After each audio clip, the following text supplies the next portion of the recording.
बैसाखी की हार्दिक शुभकामनाओं के साथ मैं ज्योत्सना वाहल स्वागत करती हूं आप सभी का खेत खलिहान कार्यक्रम के आज के अंक में।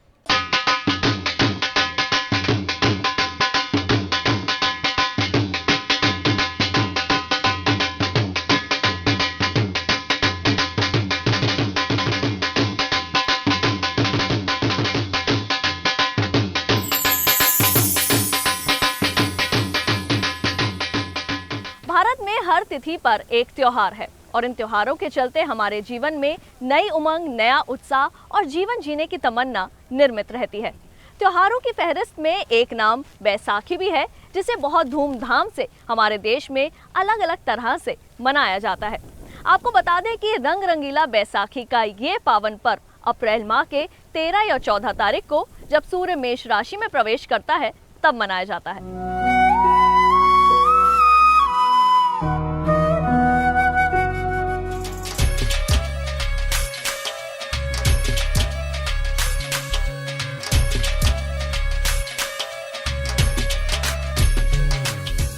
पंजाब का नाम सुनते ही खेत खलिहान, भांगड़ा और गिद्दा जहन में आने लगते हैं। रबी की फसल कटने के दौरान आने वाला बैसाखी का त्योहार इस मस्ती के रंग को और भी गहरा कर देता है। माहौल में खूब धूमधाम और खुशी नजर आने लगती है। बैसाखी के त्योहार पर पूरे देश में हरियाली और खुशहाली छा जाती है। बैसाखी वसंत ऋतु के आगमन की खुशी में मनाई जाती है। बैसाखी मुख्यतः पंजाब या उत्तर प्रदेश में हर्षोल्लास के साथ मनाई जाती है, लेकिन अलग अलग क्षेत्रों में इसे अलग अलग नाम जैसे बैसाख, बिशु और बीहू से जाना जाता है। बैसाखी हर साल 13 या 14 अप्रैल को मनाई जाती है। बैसाखी को खेती का पर्व भी कहा जाता है। बैसाखी का त्योहार रबी की फसल के पकने की खुशी का प्रतीक है। जब रबी की फसल पककर तैयार हो जाती है, तब बैसाखी का पर्व मनाया जाता है।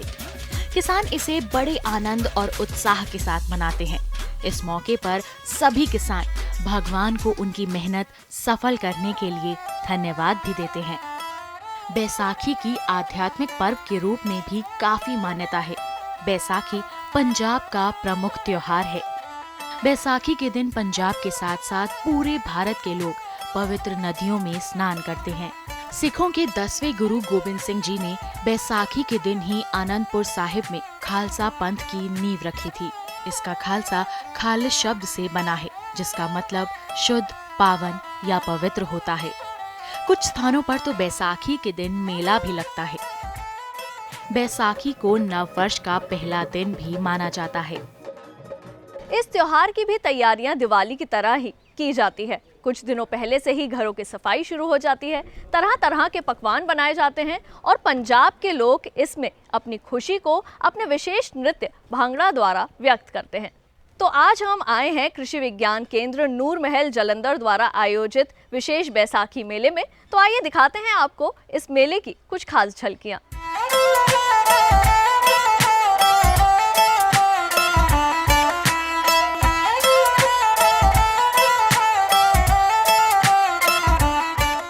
बैसाखी मनाई जाती है क्योंकि फसलों की मुक्की राखी जट्टा आई बैसाखी। तो आज जबकि बैसाखी आ गई है, तो हम कृषि विज्ञान केंद्र नूर महल जालंधर की तरफ से बैसाखी मेला मना रहे हैं, जिसमें कि हमारे पास सब लोग अलग अलग गांव से आए हुए हैं, पूरे जालंधर जिले से।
ये बैसाखी मेला एक ऐसा अवसर था जहां किसानों ने कृषि वैज्ञानिकों से खेती किसानी को बेहतर और उन्नत बनाने के लिए ज्ञान अर्जित किया। पंजाब में तकरीबन 18 कृषि विज्ञान केंद्र खुले हुए हैं और 15 हमारे फार्म सलाहकार सेवा हैं जो लोगों को, किसानों को अपनी जड़ी योगदान देते हैं। जो तो हमारे कृषि विज्ञान केंद्र है वहाँ ट्रेनिंगें दी जाती हैं, क्योंकि हम किसान जो एक फसल पर निर्भर करते हैं, इसीलिए आपको सहायक धंधे अपना के उनके लिए अपनी आमदनी में दुगनी करनी होगी, क्योंकि एक फसल में न के तो आप कुछ नहीं कर सकते। वो जो ट्रेनिंग देते हैं, आप ट्रेनिंग लेके अपना काम शुरू करो। जो प्रदर्शनियाँ लगाई हुई है वक् सेंटरप्रेन्योर ने, वो ही देख के जाओ। हमारा यही पर्पज़ है कि छोटा किसान है, उसकी आपकी इनकम नहीं बढ़ रही है। एक फसल है, 2 फसल लेता है चोना और आगे वाले देखना है भी होना कणक तो जब पक गई आप काट लेंगे हो, तो इसके बाद आप चोना लगाएंगे। लेकिन पराली साड़ने का काम आप बंद करो, क्योंकि वो प्रदूषण फैलाती है, बीमारियां फैलती हैं, बड़ा सेहत में भी गड़बड़ करती है।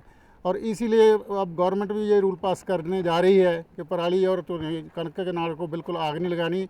और उसके लिए जो आपने तरीके अपनाने हैं वो आप KVK से जाके पूछ के सीख सकते हैं, किस तरह हम कणक कर सकते हैं, किस तरह नाड़ को बचा सकते हैं।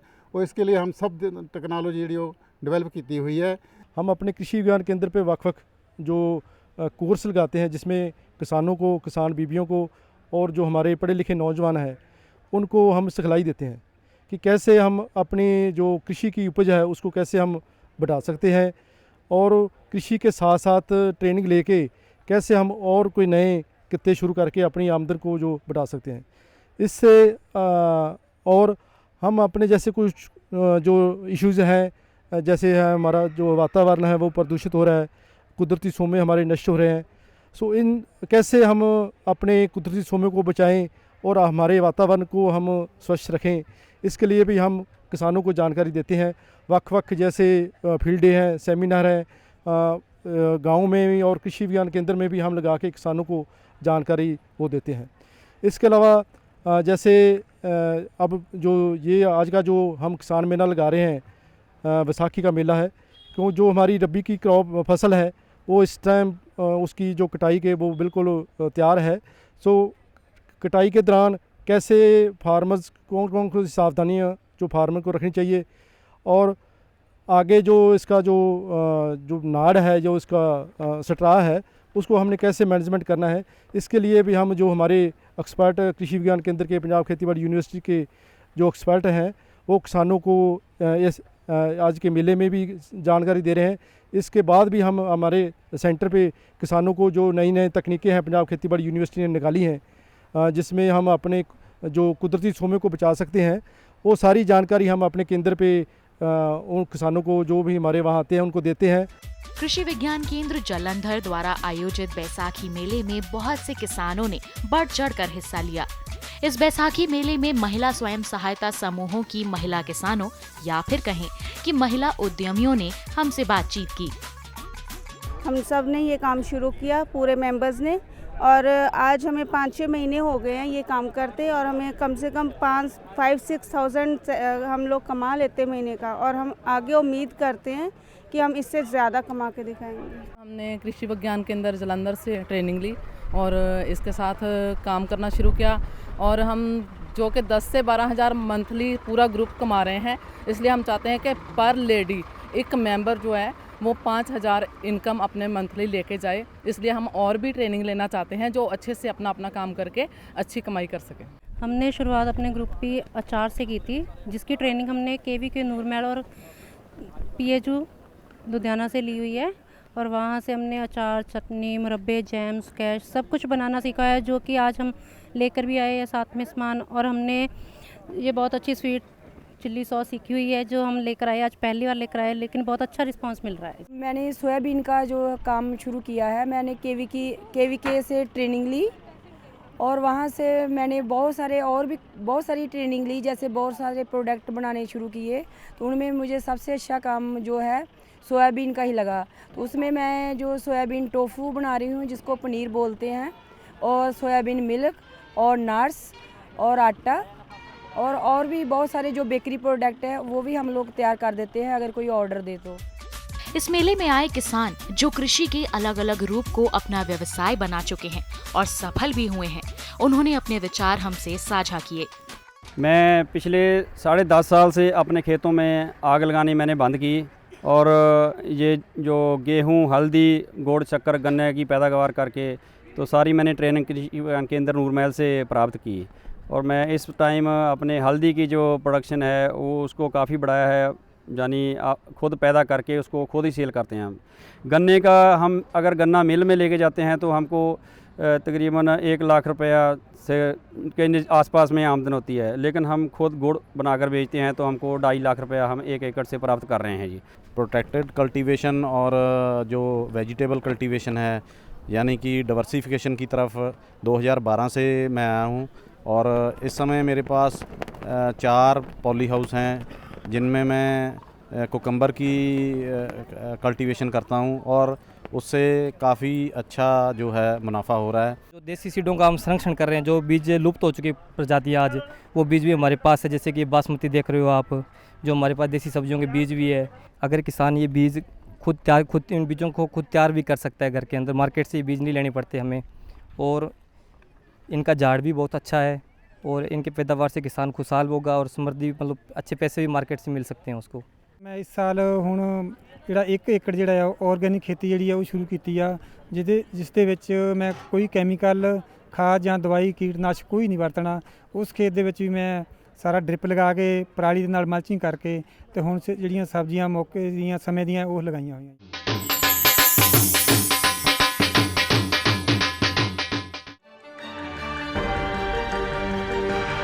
कहाँ चलेगी शीतलहर,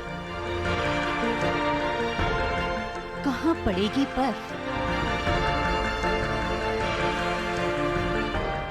किधर गरजेंगे बादल, कहाँ खिलेगी धूप, किस इलाके पर है तूफान का साया और कैसे करें खेती।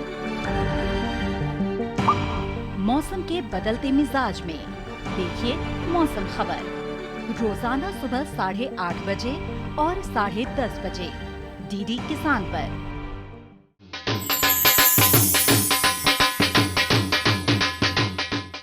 इस वक्त हमारे साथ मौजूद हैं डॉक्टर जुगराज जी और आइए इनसे जानते हैं बैसाखी और फसलों से संबंधित कुछ खास जानकारियां। डॉक्टर जुगराज सिंह, बहुत बहुत स्वागत है आपका हमारे कार्यक्रम में।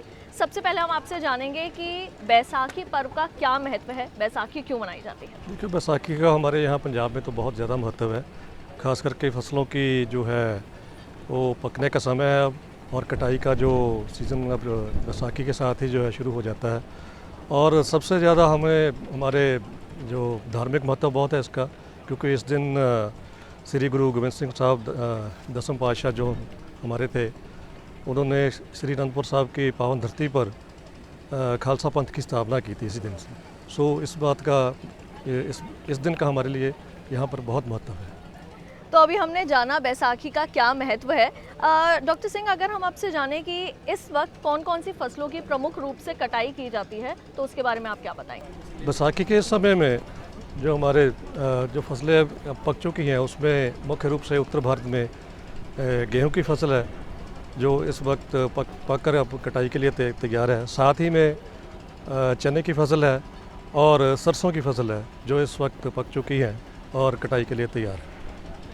तो प्रमुख रूप से अभी गेहूं और सरसों का जो है वो महत्व, गेहूं, चने और सरसों का जो है वो हो रही है, बिल्कुल उनकी कटाई होती है।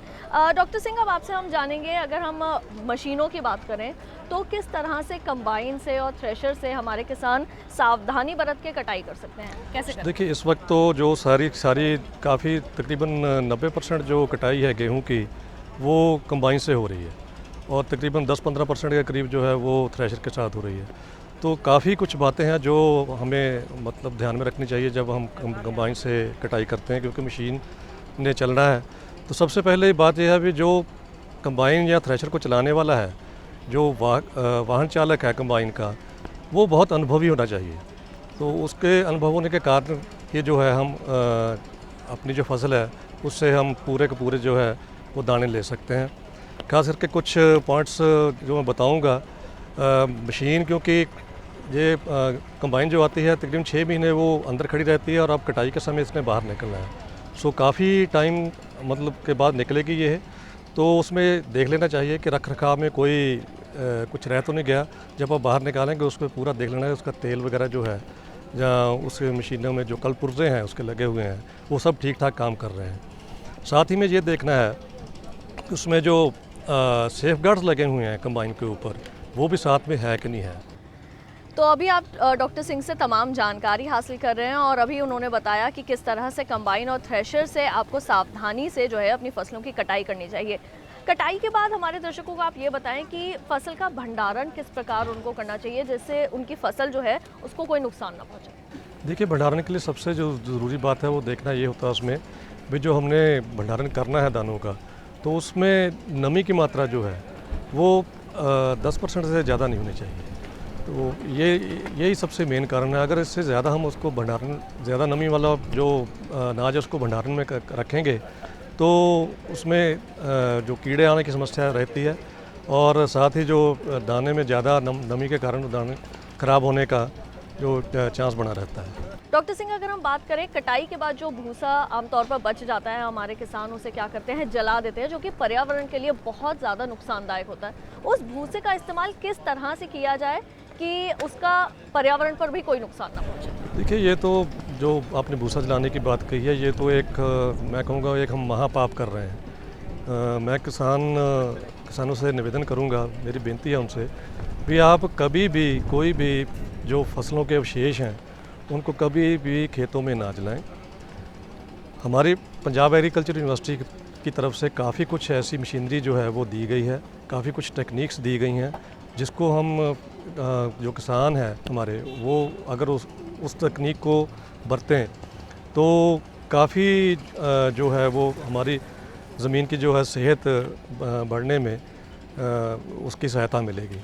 तो जो आपने भूसा जलाने की बात कही है, क्योंकि गेहूं की फसल काटने के बाद काफ़ी जो इसका भूसा है वो पशुओं के चारे के रूप में इस्तेमाल हो जाता है। उसके लिए स्ट्रॉ कटर जो मशीन बनी है वो इसको भूसे को छोटे पीसेस में काट कर भूसे को चारे के तौर पर उसको हम इस्तेमाल कर सकते हैं। जो पीछे अवशेष बचे रह जाते हैं तो उसके लिए हमने ये कहा है, हमारी जो खेती बाड़ी यूनिवर्सिटी की तरफ से जो रिकमेंडेशन है कि आप उसको खेत में ही गलाएं, क्योंकि अभी जो गेहूं की कटाई के बाद तकरीबन 2 महीने हैं हमारे पास अगली जो धान की फसल आने में। तो इन 2 महीने में अगर आप उस भूसे को जो पीछे रह गया अवशेष रह गए हैं पीछे, अगर उसमें आप पानी लगाएंगे और उसको खेत में गलाने की कोशिश करें 2 महीने में पूरा वो गल जाता है। इससे जो ज़मीन की उर्वरता है वो भी बनी रहती है और साथ ही साथ में हमें जो हमारा जो स्ट्रक्चर है सॉइल की वो भी बढ़िया बनती है। डॉक्टर सिंह, अभी गेहूं की, चने की और सरसों की कटाई जिन हमारे किसानों ने जब कर लेंगे उसके बाद कौन सी फसल की बुवाई वो कर सकते हैं, उसके बारे में बताएं।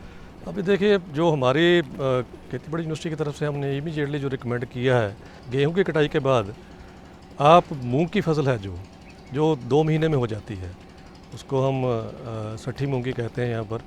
तो उसमें 2 वैरायटीज़ हमने दी हैं, एक SML 668 है और एक 832 है। सो दोनों वैरायटीज़ जो हैं तकरीबन 70-80 दिन में ये पक जाती हैं। तो उसके लिए हमें करना क्या है भी, आप जैसे ही आपने जो भूसा है उसको आप चारे के लिए आपने कटाई कर ली है तो एक हैप्पी सीडर नाम की मशीन आती है, तो आपने पानी लगा के फटाफट उसको जो पानी हमें उसको गलाने के लिए, गेहूं के जो भूसा उसको गलाने के लिए, अवशेष गलाने के लिए हमने पानी छोड़ा है, तो जब वो वतर कंडीशन आ जाती है उसकी, तो हैप्पी सीडर के साथ आप उसी वक्त उस मशीन से बीज सकते हैं। तो बिजाई के तकरीबन 65-70 दिन बाद जो है ये फसल पक जाती है मूंग की। तो इसी तरह एक तो ये आप कैश क्रॉप एक ले सकते हैं। तो उसके बाद 2 महीने के बाद हमने धान की फसल जो है वो उसकी रुपाई उसकी बिजाई करनी है। तो ऐसे फिर मक्की की फसल भी है जो इसके बाद अब गेहूं की कटाई के बाद हम बीज सकते हैं। तो डॉक्टर सिंह से अभी आपने जाना बैसाखी का महत्व क्या है और साथ ही बैसाखी के बाद जिन फसलों की कटाई होती है उसके बाद आप कौन सी फसलों की बुवाई कर सकते हैं, किस प्रकार थ्रेशर और कंबाइन से आपने सावधानी से उनकी कटाई करनी है, भंडारण फसलों का कैसे करना है और बचे हुए भूसे को नहीं जलाना है बल्कि उसका पशु चारे में इस्तेमाल करना है।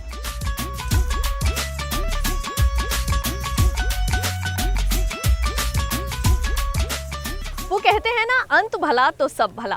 आज के इस खास कार्यक्रम में हमने आपको बैसाखी के महत्व के बारे में समझाया और साथ ही फसलों से संबंधित भी जानकारी दी। खेत खलियान कार्यक्रम के आज के अंक में केवल इतना ही। अगले अंक में फिर करेंगे आपसे मुलाकात कुछ और महत्वपूर्ण जानकारियों के साथ। तब तक के लिए आप बने रहिए दूरदर्शन किसान पर। आपको छोड़ जाते हैं बैसाखी के इस प्यारे से गीत के साथ। नमस्कार।